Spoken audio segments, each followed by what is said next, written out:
Assalamualaikum warahmatullahi wabarakatuh. Waalaikumsalam. Waalaikumsalam warahmatullahi wabarakatuh. Alhamdulillahirabbil alamin wassalatu wassalamu ala asrofil anbiya'i wal mursalin wa ala alihi washabbihi ajma'in. Selamat pagi dan salam sejahtera untuk kita semua. Yang terhormat Rektor Universitas Muhammadiyah Sumatera Utara yang diwakili oleh Wakil Rektor 1 Universitas Sumatera Utara, Bapak Profesor Dr. Muhammad Arifin Gultom MHum. Kemudian yang terhormat Kepala Observatorium Ilmu Falak Universitas Muhammadiyah Sumatera Utara, Bapak Dr. Arwin Juli Rahmadi Butar-Butar MA. Kemudian yang terhormat Bapak Profesor Dato Dr. Muhammad Zamri Zainuddin, dan yang kami sayangi Bapak Ibu peserta seminar online pada pagi hari ini yang berbahagia. Alhamdulillah, puji syukur kita panjatkan karena berkat rahmat Allah, kita masih bisa berkumpul untuk bersama-sama menimba ilmu dari para narasumber yang luar biasa. Meski harus dilaksanakan secara online, semoga kita tetap kondusif dan sehat selalu. Pergi ke gunung minggu kemarin, naik ke atas sampai ketar-ketir. Selamat datang wahai para hadirin, terima kasih sudah hadir. Sebelum memulai acara, perkenalkan saya Nova Anggraini selaku MC pada pagi hari ini untuk membacakan susunan acara. Yang pertama, pemutaran video profil Oif Umsu, kemudian sambutan sekaligus pembukaan acara oleh Wakil Rektor 1 Universitas Muhammadiyah Sumatera Utara, Bapak Profesor Dr. Muhammad Arifin Gultom MHum. Kemudian kuliah pakar oleh Profesor Dato Dr. Muhammad Zamri Zainuddin, yang akan dipandu oleh Abangda Muhammad Hidayat MPD, kemudian penutup. Nah, langsung saja kita masuk ke acara pertama, yaitu pemutaran video profil singkat Oif Umsu. Sekilas perkenalan dari kami. Ya, Bapak Ibu sekalian, itulah tadi sekilas profil Oif Umsu. Selanjutnya masuk kita ke acara sambutan sekaligus pembukaan acara oleh Wakil Rektor 1 Universitas Muhammadiyah Sumatera Utara, Bapak Profesor Dr. Muhammad Arifin Gultom MHum. Kepada Bapak, kami persilakan waktu dan tempat. Baik.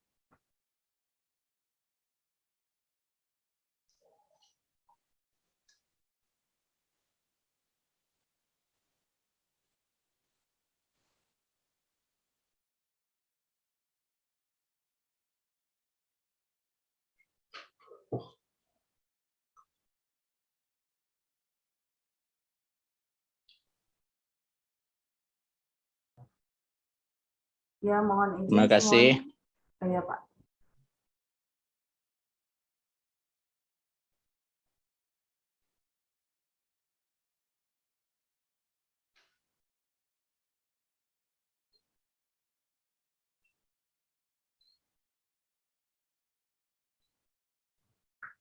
Ya, mohon izin Bapak Ibu sekalian, mungkin ada sedikit gangguan dari jaringan Bapak Wakil Rektor 1. Mungkin kita coba tunggu sebentar lagi. Terima kasih. Tadi agak terputus. Iya, Pak. Yang sama kita hormati dan kita bahagiakan narasumber Profesor Dato Dr. Muhammad Zamri Zainuddin. Selamat ketemu, Prof, dengan Universitas Muhammadiyah Sumatera Utara umumnya dan Observatorium Ilmu Falak pada khususnya. Kemudian yang kita hormati juga Kepala Observatorium Ilmu Falak UMSU, Bapak Dr. Arwin Juli Rahmadi Butar-Butar. Kemudian Prof. Sunan tadi sudah datang ya, Pak Dr. Arwin? Sudah bergabung, Prof. Ada. Oke. Kemudian Bapak Ibu sekalian, peserta kuliah pakar yang nanti akan disampaikan oleh Dato Dr. Muhammad Zamri Zainuddin, serta seluruhnya yang tergabung di dalam pertemuan secara virtual ini. Pertama, kita menyampaikan rasa syukur kita kepada Allah Subhanahu wa Ta'ala. Pada pagi hari ini kita diberi kesehatan, kekuatan sehingga dapat melaksanakan kegiatan kuliah pakar Begitu juga selawat bersalam senantiasa tercurah pada Muhammad Rasulullah SAW sebagai panutan dan uswatun hasanah bagi kita. Pada pagi hari ini, OIB kembali melaksanakan satu kegiatan untuk melihat perkembangan astronomi Islam di Malaysia khususnya, dan mungkin juga nanti di dunia pada umumnya. Astronomi itu merupakan satu kebanggaan saya kira dalam pembentukan peradaban Islam di dunia ini. Memang perkembangan astronomi ini, kalau kita lihat telusur sejarahnya, yang pertama itu adalah memang dari kegiatan-kegiatan Islam dengan berbagai pandangan. Ada yang mengatakan mulai dari India, dari Iran, dan sebagainya. Tapi itu ahli sejarah astronomi yang lebih memahami untuk itu. Kegiatan astronomi atau ilmu bintang atau ilmu falak ini sangat bermanfaat sekali dalam kegiatan-kegiatan keislaman. OIB sebagai suatu kebanggaan Universitas Muhammadiyah Sumatera Utara telah banyak melaksanakan aktivitas kegiatan, bahkan telah mengeluarkan produk-produk yang sudah dipatenkan. Jadi sudah memiliki hak atas kekayaan intelektual, dan kita mengharapkan juga pada masa depan sudah dicanangkan tadi di dalam profil, pada masa yang akan datang akan dibangun satu tempat yang khusus untuk melihat bintang-bintang atau benda-benda langit di Barus. Karena Barus ini titik nol daripada peradaban Islam. Karena itu diharapkan pada masa yang akan datang, OIB semakin menapakkan kakinya semakin meluas, sehingga dapat diketahui dan dipantau, dan memang sudah memiliki relasi. Kita katakanlah tidak pun sebagai seluruh dunia, tapi sebagian dari dunia sudah ada yang memahami tentang OIB ini. Kita berterima kasih pada OIB yang memprakarsai kegiatan ini, dan pada kali ini kita akan mendengarkan kuliah dari pakar Profesor Dr. Datuk Dr. Muhammad Jamri Zainuddin yang tadi sudah saya sampaikan akan memaparkan perkembangan astronomi Islam di Malaysia. Kita berterima kasih kepada Prof. Muhammad Jamri Zainuddin. Mudah-mudahan tukar pikiran nanti akan lebih memperluas wawasan kita di dalam memahami astronomi. Karena Universitas Muhammadiyah Sumatera Utara juga akan membuka prodi yang berkaitan dengan astronomi ini. Namun masih ada ganjalan-ganjalan di dalam pemperolehan izinnya. Mudah-mudahan pada masa yang akan datang, apa yang diinginkan untuk bisa mendirikan prodi ilmu falak atau astronomi ini bisa kita wujud nyatakan, sehingga UMSU akan melengkapi prodinya dengan prodi dari astronomi. Terima kasih pada Pak Arwin. Saya hanya sebentar aja menyampaikan pembukaan ini. Kita akan lebih banyak nanti mendengarkan paparan yang akan disampaikan oleh pakar. Mudah-mudahan kita dapat mengikuti kegiatannya dengan semaksimal mungkin dan sebaik-baiknya. Namun saya mohon izin dan mohon maaf tidak bisa ikut secara keseluruhan karena ada kegiatan-kegiatan lain yang memang harus saya ikuti. Untuk itu, mari kita buka kuliah pakar dengan tema perkembangan astronomi Islam di Malaysia dengan narasumber Profesor Datuk Dr. Muhammad Jamri Zainuddin dengan sama-sama membacakan lafaz basmalah. Bismillahirrahmanirrahim. Selamat mengikuti kuliah pakar. Billahi taufiq wal hidayah. Wassalamualaikum warahmatullahi wabarakatuh. Waalaikumsalam warahmatullahi wabarakatuh. Terima kasih kepada Bapak WR1 atas sambutannya, Pak.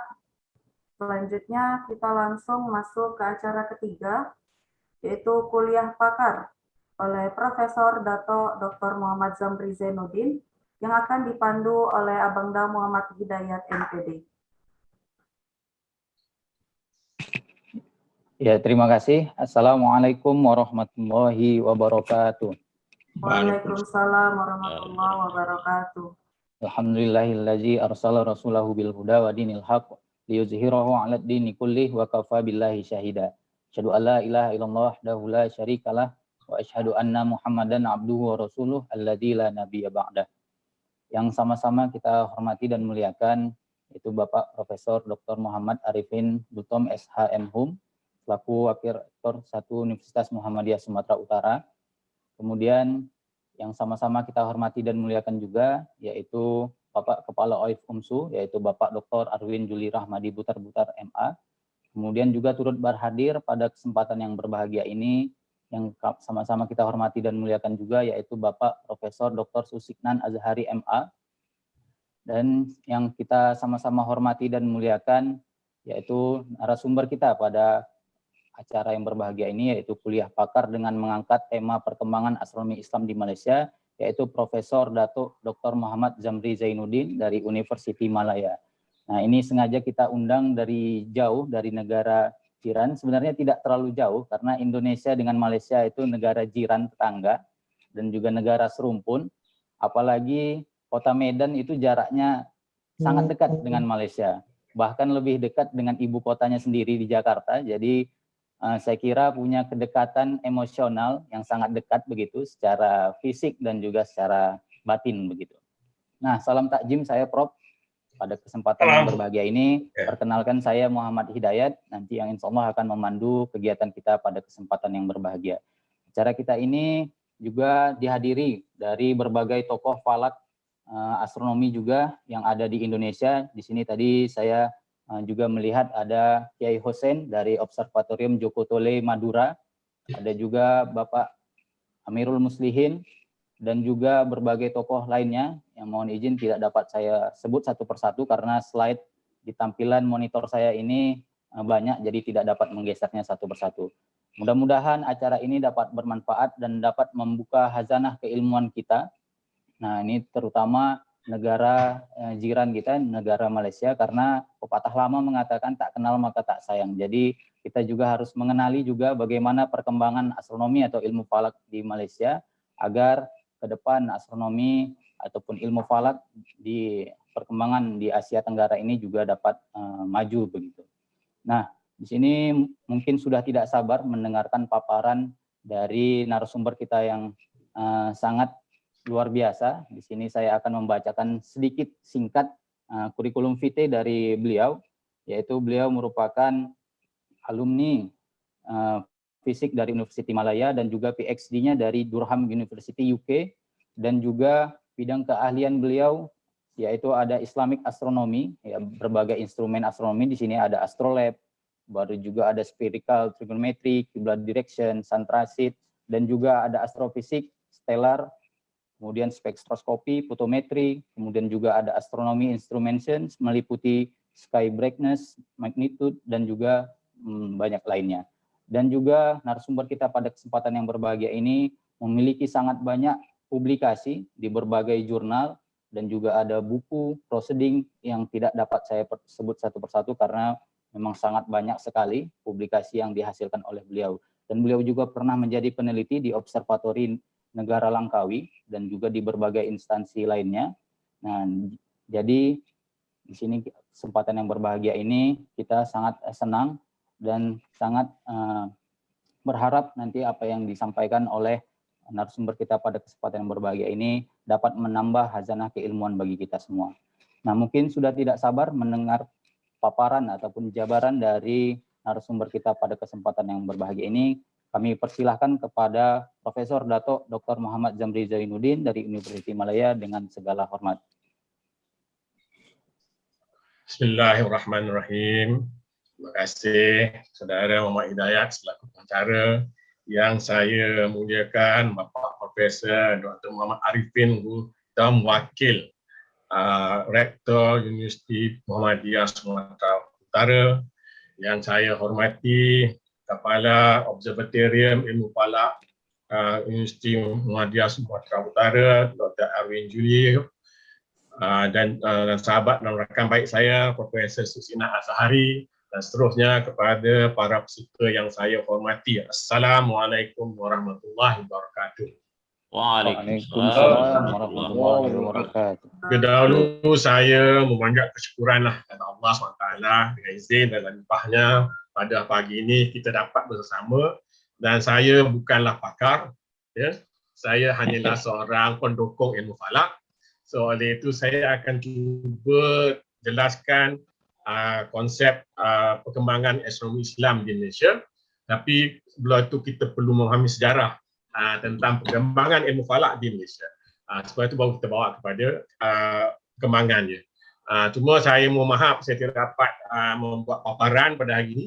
Tapi insyaAllah saya akan hantarkan kertas kerja yang lengkap ya, untuk para peserta sekalian, dan saya harap peserta sekalian boleh mendengar dengan baik.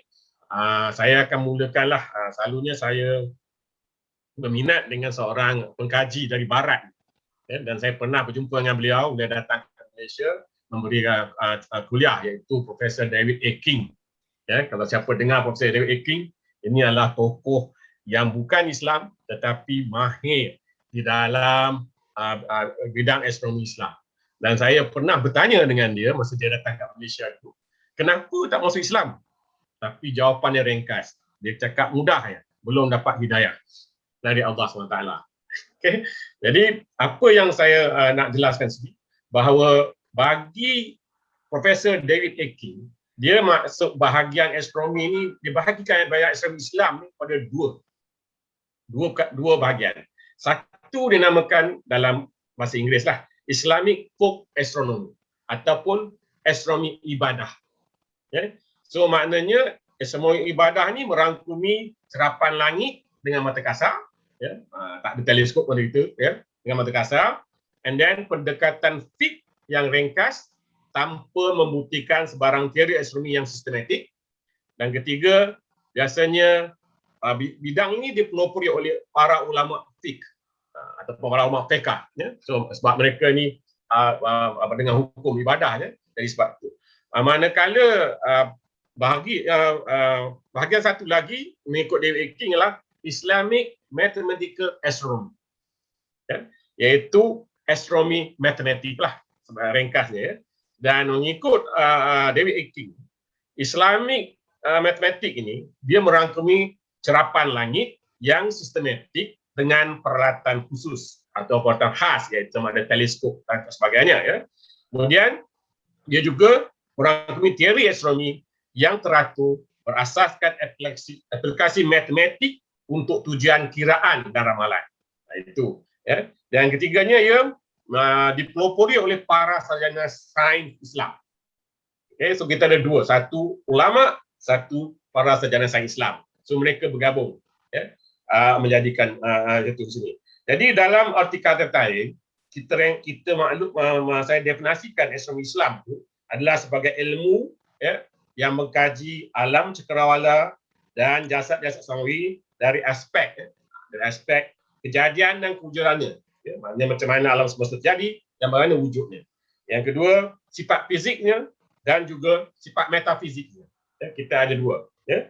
Dan yang ketiga, hubungan dengan pencipta. Itu astronomi Islam, ya, hubungan dengan pencipta. Kerana kalau bukan Islam, mereka tidak ada hubungan dengan pencipta.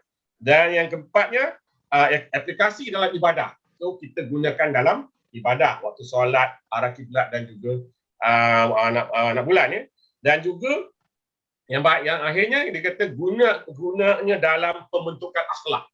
Jadi ilmu falak ini, ilmu Islam ini ialah digunakan untuk pembentukan akhlak umat Islam. Ya. Itu adalah apa ni. Jadi asas pada keilmuan astronomi adalah yang paling kita faham. Asas pada keilmuan astronomi adalah tauhid, mengesahkan Allah. Itu adalah dia punya domain, ya.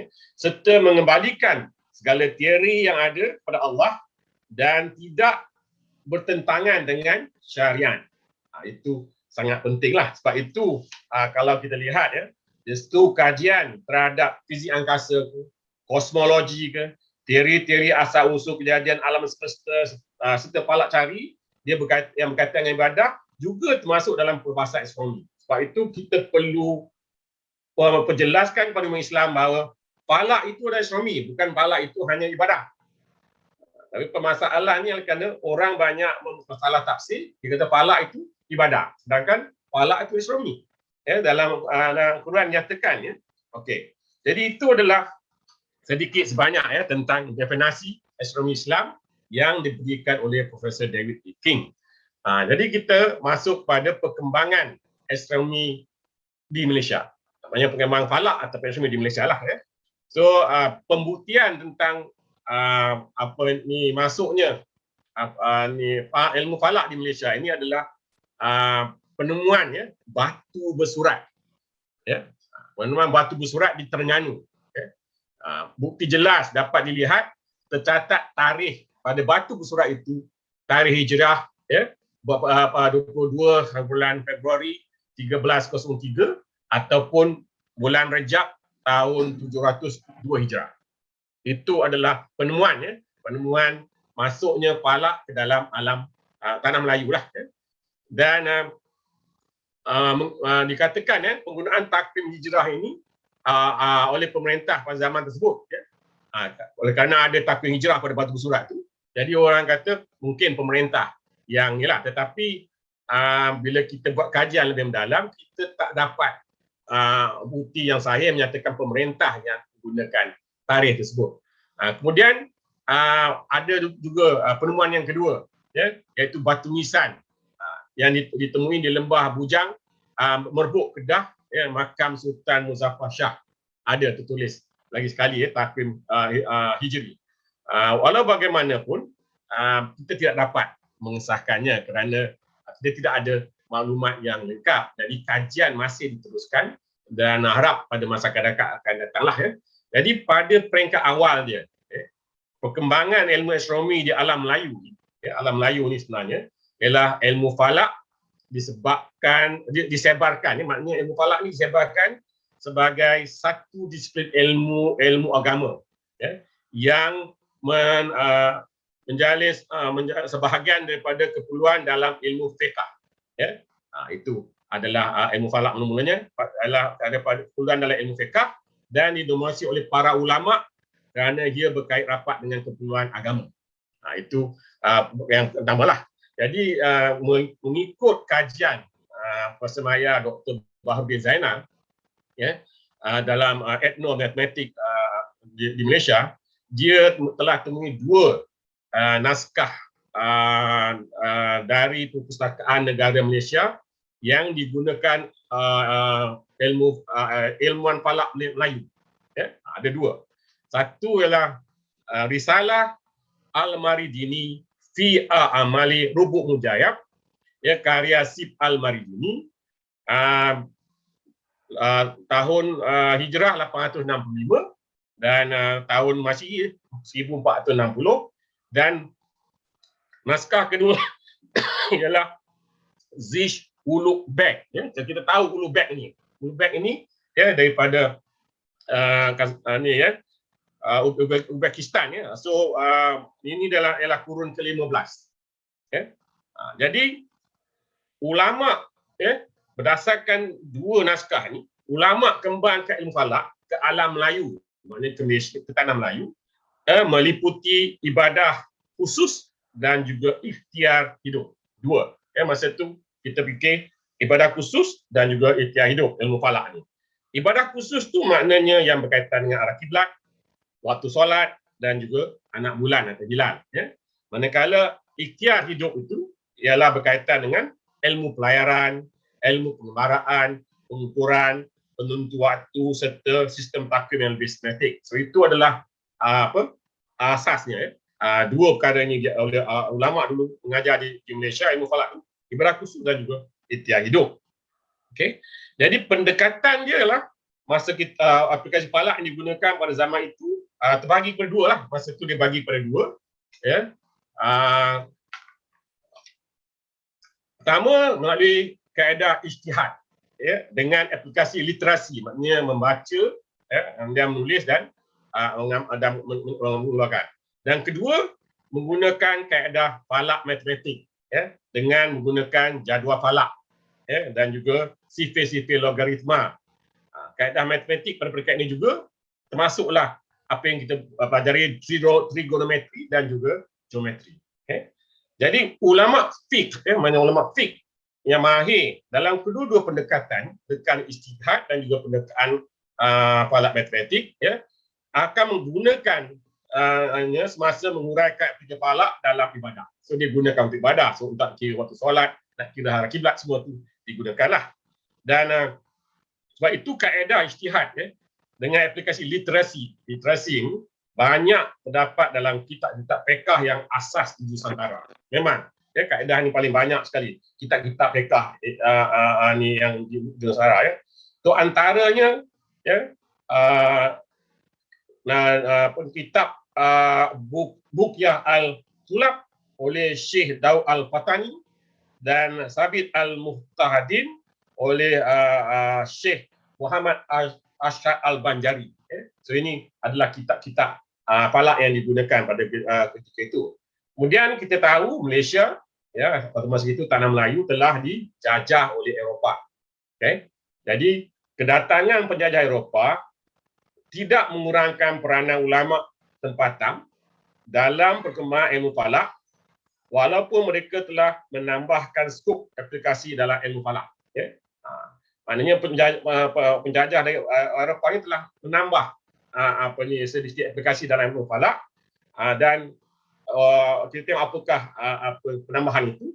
Aktiviti ahli-ahli falak Eropah di alam Melayu, maknanya orang Eropah ini masuk ke alam Melayu, mereka membuat termasuk koordinasi antarabangsa, maknanya bagi pembaikan data-data tentang kedudukan objek langit, iaitu kita kenali sehari ini almanak.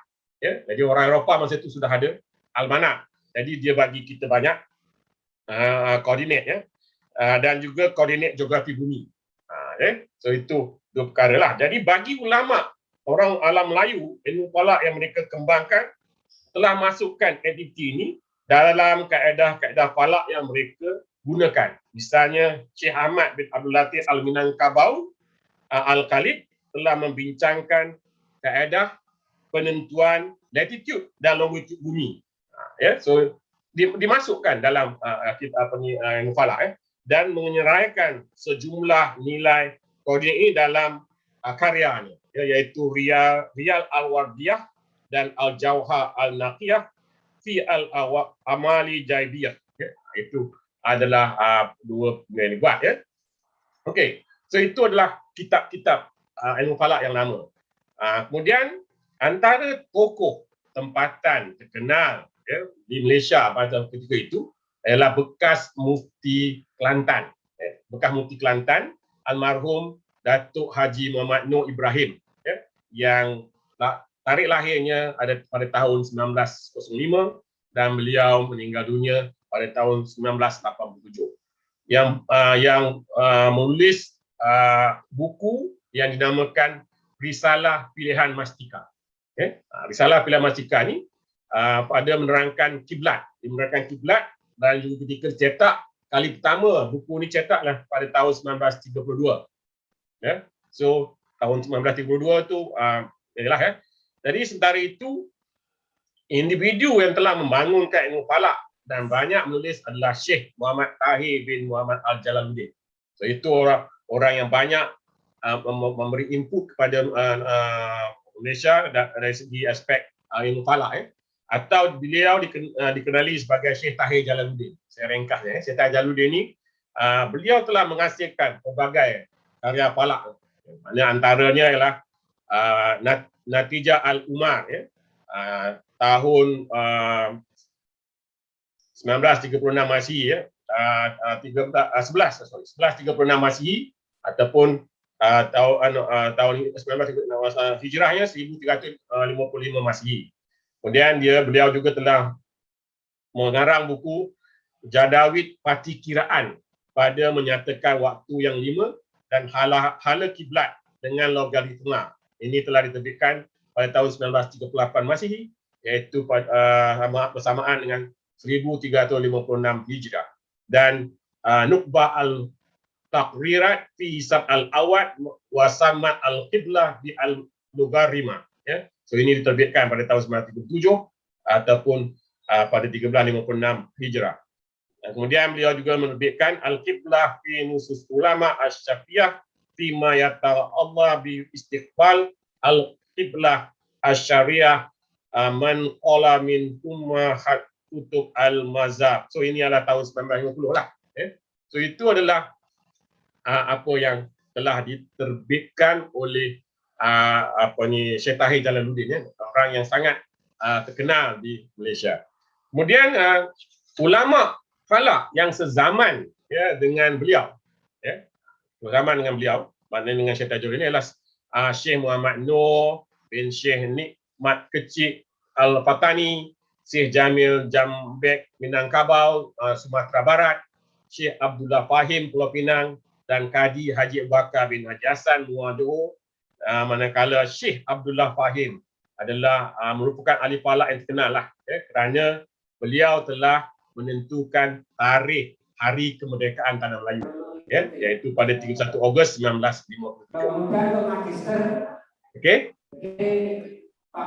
Jadi selepas kematian beliau, perkembangan ilmu astronomi Islam dilihat suram seketika dan hanya diajar di madrasah dan pondok-pondok. So bila Syekh Tahir meninggal sebagainya, agak malak sikitlah perkembangan ilmu falak di Malaysia. Tapi setelah itu, tokoh yang membangun dan mengembangkan astronomi Islam di Malaysia adalah Tuan Haji Muakkil bin Haji Mat Taib. Ini sebenarnya adalah anak murid kepada Syekh Tahir.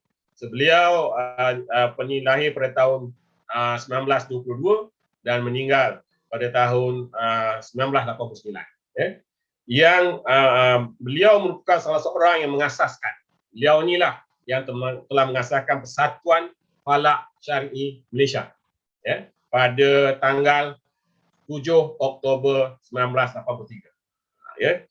Dan yang bertujuan, penubuhan persatuan ini ialah bertujuan mengumpulkan semua pakar dan peminat ilmu Islam sebagai medium untuk bertukar-tukar fikiran. Itu adalah peranan lah. Dan beliau juga telah menulis lebih 100 rencana mengenai falak dalam akhbar utusan zaman dalam tahun 60-an, dan terlibat secara langsung dengan Jawatan Kasar Kecil Ruqyah dan Kalender Islam pada tahun 69 di Pusat Islam Malaysia. Masa itu kita ada Pusat Islam, sekarang ni JAKIM, kita ubah. Jadi Ustaz Tuan Haji Muakkil ni ilmu Islam yang semakin berkembang di Universiti Pemula lah. Makna pada tahun 1981. Maknanya di universiti di Malaysia ni pada tahun 1981 barulah ilmu Islam ni berkembang di universiti. Dan Tuan Haji Muakkil ketika itu adalah karyawan tamu di Universiti Kebangsaan Malaysia. Jadi pengajian ilmu Islam, iaitu falak, telah menjadi satu subjek khusus ketika ini, dan seterusnya tertubuh unit falak di Jabatan Syariah Fakulti Pengajian Islam UKM, Universiti Kebangsaan Malaysia. Dan seterusnya ilmu Islam terus berkembang di universiti-universiti lain seperti UNIZA, Universiti Sultan Zainal Abidin, Universiti Melaya, Universiti Sains Malaysia, Universiti Teknologi Malaysia, College Universiti Islam Selangor, College Islam Sains dan Teknologi, dan Universiti Sains Islam Malaysia, Universiti Islam Antarabangsa Malaysia, Universiti Teknologi Mara, dan juga Universiti Teknologi Pertanas. Sama ada sebagai kursus elektif, maknanya ilmu falak diajar sebagai kursus elektif, ataupun dalam sebagai program diploma ataupun program ijazah, dan juga berbentuk sijil. So itu adalah apa yang dibuatlah. Jadi khusus yang betul-betul ijazah Sarjana Muda Syariah Islam ini telah dimulakan pada tahun 2002 di Universiti Melaya. Jadi pencetus kepada program ijazah Sarjana Muda Syariah Islam itu adalah Profesor Emeritus Datuk Paduka Mahmud Zudi. Beliau masa itu adalah pengarah Akademi Pengajian Islam, dan beliau telah berjumpa dengan saya ketika itu adalah Timbalan Dekan Fakulti Sains Universiti Melaya, dan membincangkan sama ada program ini boleh dilaksanakan di Akademi Pengajian Islam untuk menggabungkan agama dan juga sains. Jadi sebab itu lahirlah khusus Sarjana Muda Syariah Astronomi Islam di Jabatan Fiqh dan Usul Universiti Akademi Ujian Islam Universiti Melaya. Okay. So dari situ mulalah pergambaran sebagainya. Semua nanti saya akan cerita lebih lanjut lagi. Tapi yang saya nak terangkanlah perkembangan ya, yang inilah kita perlu faham. Di Malaysia ini dia agak unik, ya. Satu-satunya satu negara dalam dunia, ya, dia ada pentadbiran agama ditakbir oleh negeri-negeri, bukannya persekutuan. Ya. Jadi setiap negeri ada sultan, maka sultan itu akan menjadi ketua agama negeri. So oleh itu kita ada Jabatan Agama Islam Negeri-Negeri pada ketika dulu. Ya.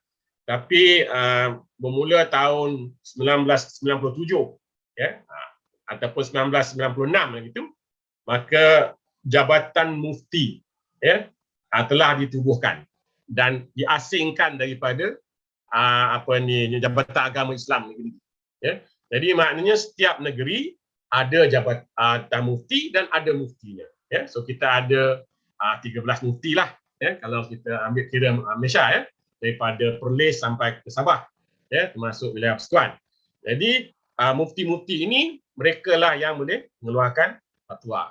Dan yang menyebabkan pengembangan ilmu falak dalam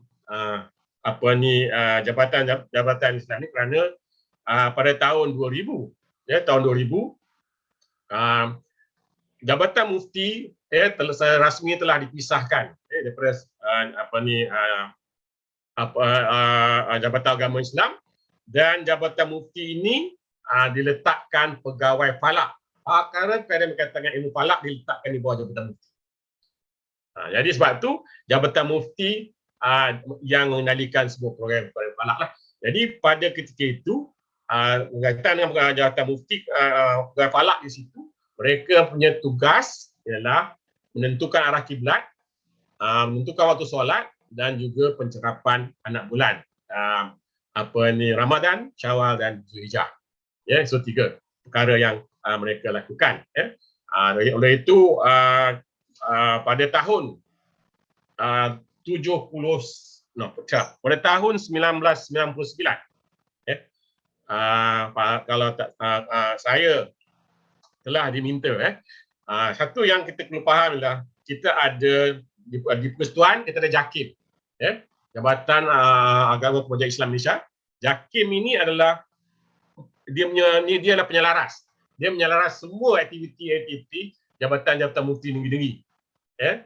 So oleh itu JAKIM pada tahun 2000 telah pada tahun 1998 telah memohon kepada saya, masa itu saya di Universiti Melaya, untuk mengendalikan bengkel, teleskop dan theodolite kepada pegawai-pegawai falak di seluruh Malaysia untuk mencerap hilal atau anak bulan. Jadi pada tahun 98 lah saya bermula selama 13 bengkel, ya, sehingga tahun 2003. Ya, dari 1994 sampai tahun 2002 kita telah buat bengkel 13 kali ke seluruh Malaysia. Ya, kita bagi kepada 4 zon. Zon utara, zon tengah, zon selatan, zon timur dan juga zon Malaysia Timur.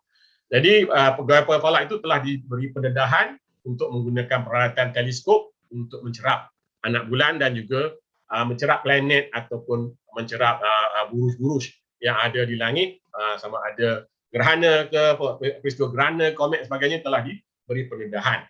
Dan bermula tahun 2000 juga, ya, saya telah diminta, ya, oleh JAKIM untuk mengetuai kajian tentang kenampakan anak bulan, kecerahan langit dan juga masuknya waktu isyak, ya, di Malaysia. Jadi kita lakukan itu mulai tahun 2000, setiap bulan kita melihat anak bulan, iaitu daripada bulan Muharram sehingga bulan Zulhijjah. Ya. Kita pergi melihat anak bulan, tetapi 3 bulan utama, iaitu bulan Ramadan, Syawal, Zulhijjah, masing-masing negeri, ya, akan melaksanakan dia. Dan saya telah dilantik sebagai jawatankuasa falak negeri Selangor So oleh itu saya berada di Selangor untuk 3 bulan tersebut, tetapi 9 bulan yang lain saya berada di Teluk Kemang untuk mencerap anak bulan mulai tahun 2000 sehinggalah ke hari ini. Ya. Kita sudah ada satu kitaran lengkap, apa yang kita panggil kitaran drakonik, kalau orang faham, iaitu 18,6 tahun. Ya. Bulan itu akan berada balik di kedudukan sinodik setelah 18,6 tahun itu. Ya, jadi itu adalah kita dah lengkap kajian dan saya sedang menyiapkan buku untuk dihasilkan pada masa yang terdekat. Ya.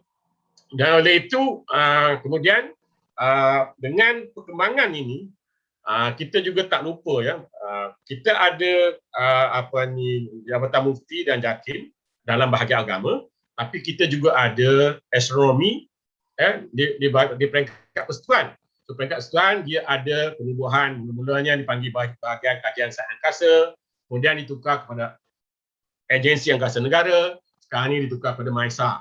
Ya. So berubah. Jadi mereka ni berperanan memberi pendedahan kepada masyarakat, ya. Utamanya adalah pembinaan planetarium. So ada planetarium yang dibina di negara, di ibu kota Kuala Lumpur, planetarium dibina di Terengganu, planetarium dibina di Melaka, planetarium dibina di Sarawak. Ya.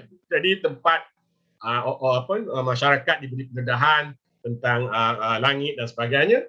Ya, jadi oleh itu pembinaan Balai Cerap Langkawi, ya, ataupun ONL, Observatory National Langkawi yang ada di Langkawi itu telah siap dibina pada tahun 2006.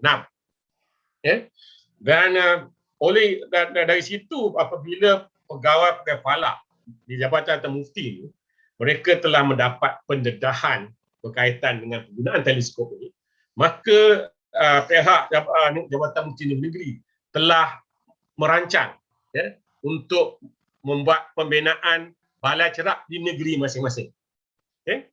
Jadi sebab itu bila kita lihat, ya, pembinaan balai cerap ini, ya, kita akan dapati mula-mula sekali balai cerap yang dibina adalah di KUZA. Masa itu namanya KUZA, College Agama Sultan Jamal Abidin di Merang, Terengganu. Terengganu. Dia telah dibina pada tahun 1995. Ya. Dan kemudian barulah Balai Cerap Komplek Al-Khawarizmi, iaitu di Melaka, ya, pada tahun 2010. And then kita ada Balai Cerap Teluk Kemang di Negeri Sembilan, ya, tahun 2011. Dan Balai Cerap Selangor di Negeri Selangor, dan kita ada Balai Cerap Pulau Pinang Syekh Tahir di Bandar Aceh, ya. Dan kita ada Balai Cerap Al-Biruni di Sabah, dan kita juga ada Balai Cerap di Sarawak, ya. Dan ada beberapa negeri sedang merangka untuk pembinaan Balai Cerap masing-masing, iaitu Negeri Perak, kemudian Negeri Pahang, dan juga Negeri Kelantan, dan juga Negeri Johor. Waktu baru ni Negeri Johor, ya, yang akan dibanjung datang impian. So ini telah memberi pendedahan, ya. Dan balai-balai cerap yang sedia ada telah memberi pendedahan kepada banyak pelajar sekolah, seperti sekolah rendah dan sekolah menengah, dan juga universiti untuk datang terlibat, ya, dalam program pendidikan, ya. Dan bila ada peristiwa-peristiwa seperti gerhana matahari, gerhana bulan, ya, kita akan dedahkan pada masyarakat, dan balai cerap ini dibuka untuk masyarakat pergi untuk melihat, ya. Ya, so jadi itu adalah apa yang saya boleh terangkan. Tapi saya ada beberapa lah, ya. Jadi kemudian penambahbaikan yang kita telah buat ialah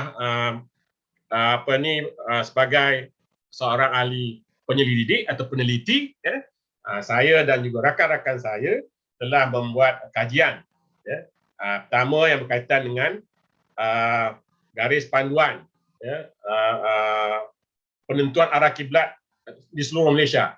So sesiapa yang nak menentukan arah kiblat, mereka perlu mengisi akur dengan garis panduan yang telah dikeluarkan oleh JAKIM, yang saya dan rakan-rakan saya telah bentangkan, dan juga garis panduan tentang pengimejan hilal, ya, maknanya apakah peralatan yang dibenarkan, apakah tidak dibenarkan itu kita letakkan di situ, dan juga kita telah menghasilkan kriteria imkan ru'yah yang baru antara Malaysia, Indonesia, Singapura dan Brunei, iaitu 3 darjah ketinggian dan 64 darjah elongasi. Itu telah kita kemukakan, dan kita telah pada tahun 2018 saya telah diminta oleh JAKIM untuk membuat kajian tentang waktu subuh, iaitu waktu subuh pada tahun 2018. Sebenarnya kajian itu asalnya ialah untuk menentukan kenapa negeri-negeri semenanjung yang lain menggunakan 19 darjah di bawah ufuk, 20 darjah di bawah ufuk, tapi Kelantan pakai 19 darjah di ufuk. Oleh itu mereka telah bagi saya dana, saya dengan kumpulan saya 10 orang membuat kajian selama 1,5 tahun daripada bulan Januari 2018 sehingga bulan Jun 2019, membuat kajian tiap-tiap bulan di pantai dekat Bacok, dan kita telah dapati bahawa waktu solat subuh itu kita telah ubah kepada kedudukan matahari di bawah ufuk adalah 18 darjah, bukan 20 darjah. So maknanya kita tambah 8 minit. So itu telah disetujui dan sekarang kita telah jalankan program itu. Dan ada satu lagi yang saya nak terangkan, saya faham ada orang minta untuk nak tanya soalan, tapi saya habiskan dulu kuis ceramah, kemudian boleh tanya soalan, saya tengok dekat ni dekat ruang komen tu So yang terakhir yang sedang saya lakukan hari ini ialah saya sebenarnya telah bangunkan laman sesawang ERHK, iaitu Ru'yah Hilal Kebangsaan dengan JAKIM pada tahun 2008. Tapi benda itu tidak berjalan dengan lancar dan sebagainya. Tapi alhamdulillah pada tahun 2020 kita telah dapat melengkapkannya, dan apa tujuan kita adakan ERHK ini adalah kita nak semua pencerap di Malaysia, terutamanya yang Jabatan Mufti Negeri memasukkan data cerapan mereka dalam laman sawang itu. Kita ada satu laman sawang, dan oleh itu kita boleh takat ini kita ada 29 tempat cerapan anak bulan di Malaysia. Jadi 29 tempat itu akan masukkan data tiap-tiap bulan, bukannya Ramadan, Syawal, Zulhijjah, tapi tiap bulan. Dan kita sedang bercadang dengan JAKIM untuk kembangkan ERHK ini ke negeri-negeri Mabim. Maknanya Mabim dengan Indonesia ada berapa tempat cerapan? 200. Kalau kami 29 tapi dan kemudian akhirnya kita akan juga kembangkan daripada OIC.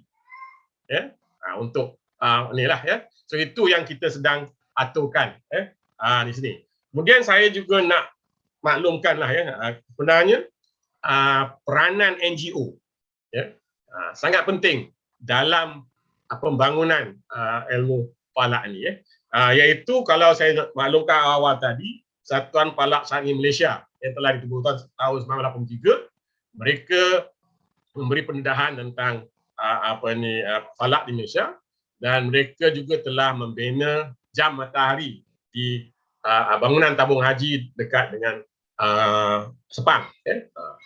Dan manakala kita ada beberapa persatuan, satu lagi Persatuan Ahli Falak Negeri Selangor, iaitu persatuan yang ditubuhkan pada tahun 2008, di mana saya merupakan yang diketua persatuan itu, dan kami mempunyai objektif yang jelas. Objektif kami ialah untuk menandakan arah kiblat di rumah-rumah di seluruh Selangor. Jadi kita ada lebih kurang 100 pakar yang dalam menentukan arah kiblat ni, mereka akan buat. So mereka hanya dibenarkan untuk melakukan penandaan arah kiblat di rumah-rumah. Dia tidak boleh buat di surau, dia tidak buat di masjid, dia tidak boleh buat di hotel dan juga di pejabat, kerana itu adalah di bawah bidang kuasa Jabatan Falak Negeri Selangor, negeri masing-masing. Jadi kita hanya buat rumah ke rumah dan dengan charge yang minimum iaitu RM70 Malaysia. Itu adalah yang kita buatlah di ini. Dan kita juga ada Persatuan Falak Syar'i Melaka, dan kita ada yang terbaru 2019 Persatuan Jurufalak Syar'i yang telah dibubuhkan 2019, yang pengurusi ini adalah Bapa Dr. Dato' Ahmad Saiful Anwar bin Ahmad Nawawi, ya. Dia ada pengurusi JUFAS, ya. Dan dia ni terdiri daripada semua ahli-ahli falak di dalam negara kita lah. Okay. Dan di samping itu ada lagi sumbangan yang kita perlu lihat daripada individu-individu. Contohnya adalah program falak online. Falak online telah diasaskan oleh Encik Syahrin Ahmad, ya. Dia telah ni. Kemudian kita juga ada individu nama Dr. Sairin, ya. Dia telah ada jalan cerak di sendiri, dan juga kita ada lagi individu lain lah yang telah membantu kita ni. Jadi itu adalah apa yang sedang berlaku di Malaysia, dan kita berharap perkara ini akan berterusan, ya, pada masa akan datang. Dan itu adalah apa yang saya boleh kemukakan sekarang. Jadi saya bolehlah, ya, setakat ini saya berhenti di situ ini untuk saudara Muhammad Hidayat. Saya boleh tengoklah komen-komen dan cuba jawab soalannya dalam ni. Okey, terima kasih. Saya Yuman, mahasiswa S1 Prodi Ilmu Falak UIN Sunan Ampel Surabaya. Izin untuk bertanya, di negara Malaysia apakah terdapat program magister ilmu falak astrofik? Bagaimana ada terdapat pada universiti apa yang sahaja program magister ilmu falak astrofik? Terima kasih. Okey, jawapan dia mudah. Di Malaysia, kalau kita nak buat program sarjana, program Doktor Falsafah di Jabatan Fiqh dan Usul Universiti Melaya Akademi Islam ada menawarkan kursus-kursus itu, dan di Universiti Teknologi Malaysia pun ada menawarkan kursus itu, dan di Universiti Kebangsaan Malaysia pun ada menawarkan kursus. Ya, jadi kalau nak sambung, silakan. Ya. Sama ada di Universiti Melaya ke, Universiti Kebangsaan Malaysia ke, di Universiti Teknologi Malaysia ke, ya, ataupun di USIM, Universiti Sains Islam Malaysia. Ya. Okey, itu jawapan saya lah, ya. Yang pertama, ya. Boleh, ya. Assalamualaikum warahmatullahi wabarakatuh. Untuk pemateri, bagaimana Malaysia termasuk kekuasaan negara terhadap perkembangan kalender global Islam satu hari dan satu tanggal dunia Islam? Kurang syukran dari Abdullah Abul Cari MT. Okey. Now, dari segi kalender global ni, MABIM, ya, iaitu negara-negara Malaysia, Brunei, Indonesia, Singapura, kita dah sepakat setuju untuk menggunakannya, tapi dengan kriteria syarat inkonoriah yang kita utarakan, iaitu 3 darjah dan 64 darjah. Bukan yang diutarakan oleh Turki. Turki meletakkan 5 darjah dan 8 darjah.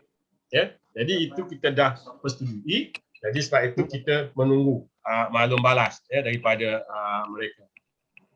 Okey, dan dipersilakan bapa ibu jika ada ingin tanyakan. Ya. Okey. Izin Prof. Dan Waalaikumsalam, apa ada bapa ibu dari cara link episode akan disampaikan panitia di kolom chat. Terima kasih. Okey, ada itu je. Lagi tak ada. Ya Prof, ini ada juga dari peserta yang ingin bertanya langsung sepertinya Prof. Boleh, Izin, silakan. Nah, jadi luar biasa, sangat menarik Prof pembahasan kita pada saya orang biasa yang berbahagia ini, karena memang materi ini jarang kita dengar gitu, jadi ini menjadikan wawasan keilmuan juga. InsyaAllah saya akan hantar kertas kerja yang lengkap. Nah, sebelum kita ke penanyaan secara langsung, di sini ada yang raise hand. Ya. Nah, jadi kalau kita cermati juga dari penjelasan Prof tadi, ternyata sanad keilmuan ilmu falak yang ada di Indonesia dan Malaysia ini ternyata sama juga ya Prof, berasal dari ada ilmu ini semua sama. Sama. Ya. Tadi juga sudah dijelaskan sejarah ilmu falak juga dari abad pertengahan hingga sekarang. Jadi sangat menarik. Nah, ini kita perdalam juga melalui pertanyaan dari para hadirin yang ikut dalam diskusi kita pada kesempatan ini. Nah, di sini kami persilahkan kepada, di sini ada Pak Riza Afrian Mustaqim yang mengangkat raise hand. Kepada Pak Riza kami persilahkan untuk mengaktifkan mute-nya. Baik Pak Hidayat, ini suara saya terdengar jelas ya Pak? Ya, insya Allah. Ya, terdengar. Silakan. Baik, Pak. Terima kasih. Assalamualaikum warahmatullahi wabarakatuh. Waalaikumsalam. Alhamdulillah, penyelenggara yang kami muliakan dari UMSU Medan serta Bapak narasumber, Profesor Datuk Dr. Muhammad Zamri Zainuddin. Ya. Terima kasih Bapak atas paparannya. Saya Riza Afrian Mustaqim, Pak, dari UIN Araniri Banda Aceh. Ya. Kebetulan dulu waktu penelitian S1 saya pernah menjumpai Bapak di IIUM untuk wawancara terkait dengan perkembangan ilmu falak juga waktu itu, Pak. Ya, ya, ya. Alhamdulillah sekali di kesempatan ini dapat bertatap muka lagi meskipun secara Zoom meeting. Ada 2 pertanyaan di sini, Pak. Yang pertama, berbicara tentang perkembangan astronomi Islam ataupun ilmu falak di Malaysia, tentu tidak akan terlepas dari observatorium ya, Pak, ataupun balai cerapan, Pak. Ya. Nah, terkait dengan observatorium itu, Pak, yang ingin saya fokuskan itu terhadap kualifikasi dari observatoriumnya, Pak. Itu lebih kepada kelayakan tempatnya seperti itu, Pak. Mungkin kalau kita lihat di Indonesia itu sangat banyak sekali balai cerapan, Pak, ataupun observatorium, tapi dari beberapa data yang kami telusuri, ada balai cerapan ataupun observatorium itu dalam setahun itu hanya bisa meru'yah hilal 1 kali saja yang terlihat di balai cerapan itu. Padahal kalau kita lihat potensinya, mungkin ada beberapa kali bisa terlihat, hanya saja terlalu terkendala dengan kecerlangan langit mungkin, ataupun faktor ufuk barat yang selalu terhalangi oleh awan dan lain sebagainya, Pak. Ya. Sehingga yang ingin saya tanyakan, bagaimana di Malaysia itu terkait dengan pemetaan balai cerapan ini, Pak, ataupun pembentukan observatorium, sehingga nantinya kaitannya dengan apakah tempat itu layak ataupun teruji akurasinya, Pak. Itu yang pertama, Pak. Kemudian yang kedua, Pak, berkaitan dengan awal waktu subuh yang tadi Bapak sampaikan, Pak. Mungkin di sini menurut pemahaman kami pribadi, Pak, ada perbedaan dari pemerintah dalam menerapkan kebijakan antara Malaysia dengan Indonesia, Pak. Mungkin kalau di Malaysia, Jakim itu punya wewenang mutlak ya, Pak ya. Ketika ditetapkan sekarang 1 Syawal, 1 Ramadan, maka harus diikuti. Begitu juga dengan awal waktu subuh tadi, Pak. Kalau di Indonesia kan mungkin masih dalam diskusi, Pak. Mungkin ada beberapa ormas yang sudah melakukan penelitian, termasuk dari OMSU juga. Hanya saja di Indonesia ini tidak bisa seperti di Malaysia diberlakukan ketika sudah ada penelitian kemudian diterapkan ke seluruh penganut agamanya seperti itu, Pak. Jadi berkaitan dengan hal ini, apakah itu lebih mempermudah, Pak, ataupun memang kebijakan pemerintah itu terbatas sehingga nantinya masyarakat itu dibebaskan untuk memilih apapun berkaitan dengan awal waktu subuh tadi, Pak. Mungkin seperti itu, Pak. Mohon maaf, kami kembalikan ke moderator. Terima kasih. Assalamualaikum warahmatullahi wabarakatuh. Waalaikumsalam. Okey, mengenai observatorium, sebagaimana yang saya maklumkan tadi, kita ada 29 tempat, ya, 12 tempat di Malaysia yang dibuat untuk tengok anak bulan, dan semua tempat ini mestilah diwartakan oleh kerajaan, ya, setelah mendapat maklum balas daripada Jabatan Ukur dan Pertama Malaysia.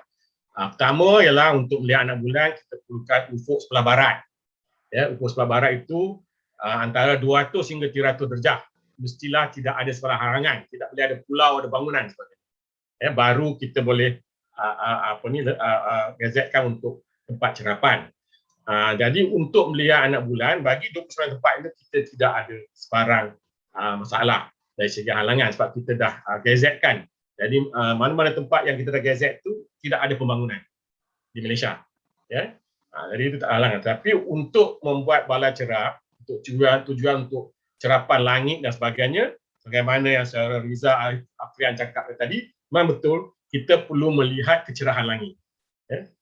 Buat masa ini, umpamanya kita ada satu balai cerap yang namakan Balai Cerap Langkawi, ya, Observatory Nasional Langkawi di Pulau Langkawi, ya, Bukit Malut Pulau Langkawi, yang saya biasa buat penelitian di situ selama beberapa tahun.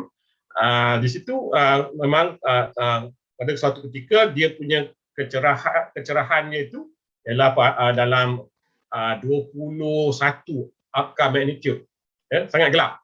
Tapi oleh kerana sudah ada pembangunan sedikit di bahagian timur, maka sekarang ini kecerahannya sudah menjadi 19. Jadi kita telah memohon supaya tidak ada pembangunan lagi dilakukan di situ. Ya. Jadi dan balai cerap yang kita bina biasanya kita akan dikira dari segi aspek kecerahan langit, dari segi aspek ufuk barat tidak terhalang lah. Ya. Jadi oleh itu pada kami, kalau kita nak buat bala cerap yang untuk tengok anak bulan, tak ada masalah. Tapi kalau kita buat bala cerap untuk tengok galaksi, bintang, buruj dan sebagainya, planet, maka itu perlu ada satu kawasan yang dibuat kajian fotometri dahulu. Tempat itu baru dibuat. Jadi kita tidak membina bala cerap sewenang-wenangnya. Jadi kita selalunya melihat keperluan dan kawasan tu sama ada betul tak. Contohnya yang akan dibina di Perak, ini adalah satu kawasan yang mana tempat tuntung dibela. Jadi kawasan tu memang gelap, tak boleh ada orang lah, dia tak cahaya. Sebab itu Perak akan bina dari situlah. Jadi kita memang ambil kira semua dan kita lihatlah maksimum yang boleh kita gunakan untuk bala cerap tu. Itu dalam mengenai yang perkara satu. Yang perkara dua saya nak terangkan di sini iaitu JAKIM bukanlah perkata pemutus di dalam dia yang merupakan urus dia kepada kita ada satu badan yang namakan Majlis Kebangsaan Hal Ehwal Islam Malaysia, MKI ringkasnya, dan ini adalah Majlis Raja-Raja di Malaysia. So, kita ada apa kita panggil Royal Keeper, maknanya penyimpan moho besar raja-raja di Malaysia. So mereka yang memutuskan tarikh bila kita nak puasa ke raya sebagainya, dan waktu solat ni pun mereka yang putuskan dengan adanya hampir 40 karyawan dalam pelbagai bidang dalam termasuklah ke semua 13 mufti yang ada di Malaysia. Jadi keputusan dari situ. JAKIM hanya mengangkat sebagai urus dia, memaklumkan apakah kajian-kajian itu dah dapati, dan panel-panel ini akan menentukan. Jadi sebab itu kita apabila Majlis Raja telah membuat keputusan, maka kita sebagai rakyat Malaysia akur, tidak ada sebarang pelanggaran. Dan kalau kita melanggar, maknanya itu adalah salah, melanggar undang-undang lah. Itu sajalah yang saya kata. Saya faham di Indonesia kita ada hampir 400 ormas. Dan 400 ormas ini orang kata bisa buat apa mereka fikirkan betul. Tapi yang besar kita tahulah maknanya Nahdlatul Ulama dan juga Muhammadiyah. Tapi saya mengharapkan satu hari nanti Prof Sinan Azhari kita boleh sama untuk menentukan sama ada puasa raya sebagainya. InsyaAllah pada satu masa akan datang kita sedang menuju ke arah itulah. Jadi saya harap Universiti Muhammadiyah Sumatera Utara cuba untuk memperbaiki jurang di antara Nahdlatul Ulama dan Muhammadiyah ini supaya kita boleh sekata lebih baik. Jadi warga Malaysia kita tidak ada masalah sebab kita bidang kuasa agama ialah kepada Majlis Raja-Raja di Malaysia. Terima kasih. Ya, terima kasih Prof atas jawaban yang luar biasa yang telah disampaikan, dan juga terima kasih tadi atas pertanyaannya Pak Rija dari Aceh. Jadi ini juga berhadir di kesempatan yang berbahagia ini ada Pak Arino dari NTB, ada Pak Dr. Ahmad Junaidi dari Ponorogo, Pak Sunario Palembang, Pak Ruli dari BMKG Papua, Pak Abdullah Al-Bukhari tadi dari Sulawesi. Jadi lengkap nih Prof, dari Aceh sampai Papua hadir pada webinar kita kali ini. Insyaallah, alhamdulillah. Syukur pada Allah. Nah, selanjutnya kami persilakan jika Bapak Ibu hadirin yang ingin bertanya secara langsung, kita masih ada waktu sedikit lagi jika ada yang ingin ditanyakan. Kami mengundang para hadirin untuk bertanya secara langsung karena materi kita sangat luar biasa. Nah, kalau sambil menunggu juga dari para hadirin yang ingin bertanya, saya ingin menanyakan sedikit juga Prof. Tadi terkait boleh. Silakan. Untuk memperdalam sedikit pertanyaan saya yang sedikit penasaran, apakah ada perbedaan hasil penelitian Prof terkait waktu subuh di Malaysia Prof? Ya, sebab mana saya katakan tadi bahawa kita buat kajian dengan 10 pengkaji daripada Universiti Melaya. Kami ada lebih kurang 6 orang, 2 dari Universiti Teknologi Malaysia, 1 daripada Universiti Sultan Zainuddin Terengganu, dan 1 daripada Maisa ataupun Ajian Negara lah. So kita telah buat kajian selama 1,5 tahun. Ya, setiap bulan di Kelantan. Ya. Dan bila kita buat kajian, kita dapati Fajar Sadiq. Kemunculan Fajar Sadiq itu adalah 8 minit selepas azan. Ya. Tapi bagi dia di Terengganu, bagi di Kelantan Bacuk, dia 4 minit selepas azan. Baru kita nampak Fajar Sadiq. Ya. Dan kita ada portrait dia, kita ada gambar dia, dan kita menggunakan 3 kaedah penelitian. Kita tidak guna satu. Satu, kita guna mata kasar. Jadi kita ada 10 orang, kita perhati betul. Kemudian kita ada gunakan kamera DSLR untuk tengok pencerahan langit, dan kita ada sky quality meter. Dan kita tengok ketiga-tiga bacaan itu, dan kita tahu bahawa sky quality meter itu satu alat yang telah diperakui kepercayaannya oleh Dark Sky Organization antarabangsa telah terima. Mereka menggunakan sky quality meter untuk menentukan kecerahan. Dan bila kita lihat ketiga-tiga itu, of course lah mata kasar selalunya lambat untuk nampak, untuk melihat. Jadi kamera dengan SQM ni menunjukkan bacaan ketika itu adalah matahari di bawah ufuk adalah 18 darjah, bukannya 19 darjah atau 20 darjah. Itu sebabnya kita terpaksa kajian ini diangkat kepada 3 peringkat, bukan terus lagi. Pertama, dia akan ada jawatan kuasa di pihak JAKIM bahagian syariahnya. Mereka akan tentukan. Kemudian naik kepada peringkat tengah. Kemudian baru pergi kepada MKI. Di mana 40 karyawan semua akan bincangkan itu. Dan setelah itu baru sama ada lulus tak lulus. Jadi memang apabila mereka lihat data dan tengok video yang kita tunjukkan, bahawa mereka menerima lah perubahan itu yang perlu dibuat. Dan ia mengambil masa 6 bulan lah untuk membuat perubahan itu, kerana kami diminta untuk pergi ke setiap negeri untuk terangkan pada majlis jawatan persatuan negeri pula. Jadi kita kena pergi Terengganu, kena pergi Kelantan, pergi Johor, pergi Perlis, semua tempat kita pergi Sabah Sarawak, baru kita dapat mereka semua setuju untuk terima lah perubahan itu berlaku. Terima kasih. Itu saja saya. Iya Prof, terima kasih Prof. Artinya hasil penelitiannya itu seragam ya Prof, di minus 18 gitu yang kemudian disosialisasikan. Yes. Oke, terima kasih. Selanjutnya ini ada pertanyaan lagi Prof dari peserta, yaitu dari Ibu Azraini Nazli. Ini raise hand. Kami persilahkan, mungkin bisa singkat saja pertanyaannya. Kami persilahkan. Baik, terima kasih kepada Bapak Hidayat. Saya ingin bertanya kepada Prof. Zamri. Kan kalau di ilmu falak itu biasanya yang dikaji itu waktu sholat sama sistem kalender global. Nah, saya ingin bertanya kalau di Malaysia, apakah ada bentuk atau tema-tema studi baru yang sedang diajukan atau mungkin sedang diteliti gitu, Prof. Terima kasih banyak. Sama-sama. Okey, sebagaimana yang saya maklumkan, pada tahun 2002, saya telah diminta untuk membangunkan program Sarjana Muda Syariah Astronomi Islam di Akademi Jabatan Fiqh dan Usul Akademi Islam. Jadi itu adalah penggabungan di antara syariah dan juga fizik.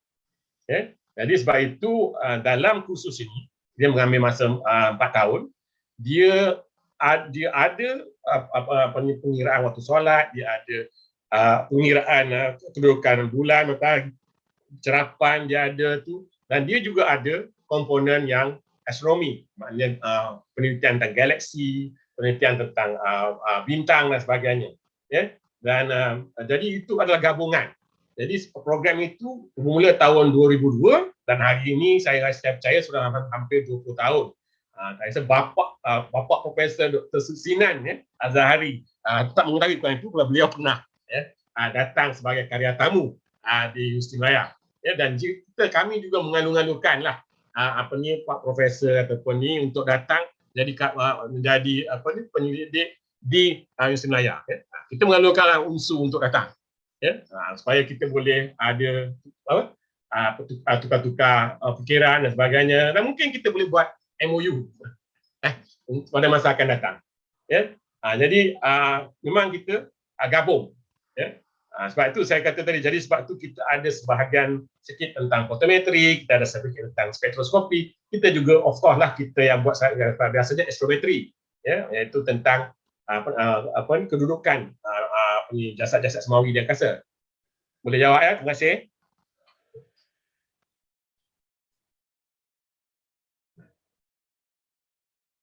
Ya, terima kasih Prof. Ada Ini soalan-soalan yang pertanyaan masuk, ya. Ini kita gabung saja Prof. Pertanyaannya ada dari Pak Dimas bertanya, apakah saat ini pembelajaran astronomi ada diterapkan di Malaysia dan di tingkat apa saja?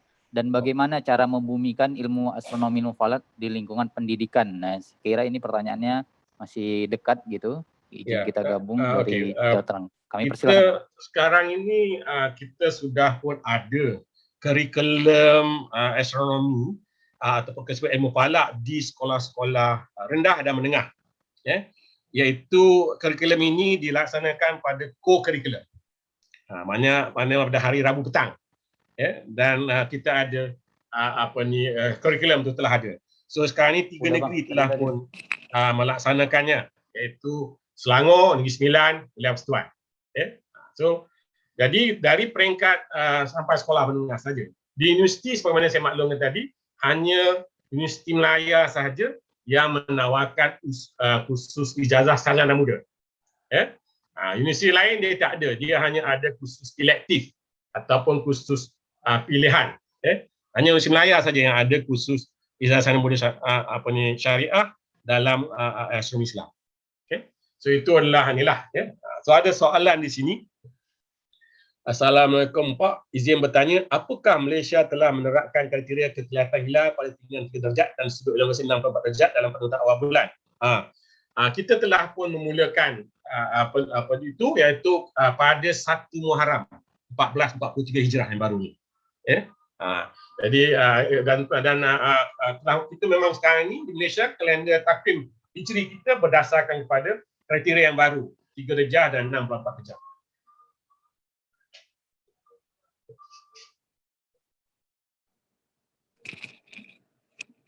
Mungkin ada yang terakhir ini, Bob. Untuk tanya terakhir, unifikasi yang tadi juga, Prof, kalender bagi ahli falak Malaysia, setuju atau tidak? Mungkin itu. Tadi sedikit sudah disinggung juga memang, tadi sebenarnya. Bagi Malaysia, kita ada satu kena maklumkan lah. Kita di Malaysia ni, kita ada JAKIM. Kemudian dalam JAKIM itu, dia menubuhkan satu jawatan, jawatan kuasa yang dinamakan Panel Pakar Falak Malaysia. Okay? Dan panel pakar falak Malaysia ini terdiri dalam 20 orang lah, ya. Dan mereka yang apabila isu-isu falak yang datang, panel pakar falak ini yang akan membincangkan isu-isu itulah. Ya. Dan kebetulan saya adalah salah seorang daripada panel itu. So oleh itu kami memang sepakat. Kita mahu melihat bahawa university calendar ini perlu terjadi. Sebab kita tidak mahu orang bukan Islam memperkotak-katikkan orang Islam. Kita ada 1 bulan tapi kita raya sampai 2-3 hari. Ya, itu berbeza hari. Itu yang kita tidak mahu. Jadi sebab itu kita mengharapkan satu hari nanti akan adalah university calendar bagi falak di seluruh dunia, bukan hanya di Malaysia lah. Kat Malaysia kita tak ada masalah sebab setiap negeri dia keluarkan takvim dia yang telah dipersetujui oleh JAKIM.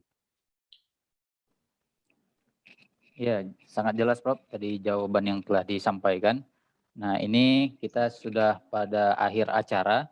Mungkin sebelum kita akhiri, Prof ada sedikit kesimpulan atau juga masukan juga kepada kami atau juga penyelenggara atau juga kepada astronomi di Indonesia begitu Prof. Kesimpulan dari materi yang disampaikan. Pertama saya nak mengambil kesempatan mengucapkan terima kasih kerana memberi kesempatan kepada saya untuk menerangkan sedikit sebanyak.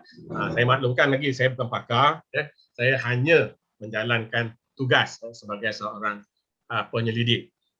So oleh itu saya sangat-sangat menghargai kalau sekiranya semua ahli-ahli falak di Indonesia dan Malaysia sekarang ini dapat berkumpul dan berbincang tentang permasalahan ilmu falak. Kerana saya percaya ilmu falak ini sangat luas dan kita memerlukan kerjasama antara negeri-negeri untuk meningkatkan ilmu falak ini kepada peringkat yang cemerlang. Jadi saya ambil kesempatan mengucapkan semua tetamu-tetamu yang mendengar, dan saya juga mohon maaf jika ada terdapat kesalahan dan kesilapan yang tak disengajakan yang saya telah ucapkan. Jadi saya mohon menyusun 10 jari, memohon kemaafan di atas barang kesilapan dan sebagainya, dan sebarang jawapan yang tidak memuaskan kepada para hadirin yang saya hormati. Wabillahi taufiq wal hidayah. Wassalamualaikum warahmatullahi wabarakatuh. Waalaikumsalam. warahmatullahi wabarakatuh. Terima kasih, Prof. Nah, dengan berakhirnya tadi materi yang disampaikan oleh Prof. Jambi, maka berakhir pula acara kita pada kesempatan yang berbahagia ini. Nah, sebelum kita tutup, di sini sebagai informasi juga, nah, bagi para peserta yang ingin menuliskan penelitiannya, jadi OIF UMSU juga menyediakan berbagai publikasi seperti ada Al-Marsad, jurnal Al-Marsad, ini Sinta 3. Sinta 3 itu merupakan peringkat akreditasi di Indonesia. Ya, Sinta 3, jadi jika Bapak Ibu yang ingin mempublikasikan tulisannya bisa mengunjungi jurnal Al-Marsad, dan juga ada majalah Observatoria yang dikelola oleh OIF UMSU, dan juga ada YouTube-nya. Jadi siaran ini juga akan ditayangkan di YouTube OIF UMSU nanti dalam beberapa hari ke depan. Jadi bisa ditonton ulang atau juga diikuti subscribe untuk YouTube OIF UMSU, dan juga ada Instagram-nya OIF UMSU. Mungkin itu saja sebagai informasi kepada hadirin peserta sekalian. Silakan ikuti terus perkembangan dari media sosial OIF UMSU untuk mengetahui perkembangan ataupun acara-acara lain yang diselenggarakan oleh OIF UMSU. Nah, saya selaku moderator mohon maaf jika ada salah-salah kata, baik sengaja maupun tidak sengaja. Nah, saya akhiri billahi fisabilil haq fastabiqul khairat. Assalamualaikum warahmatullahi wabarakatuh.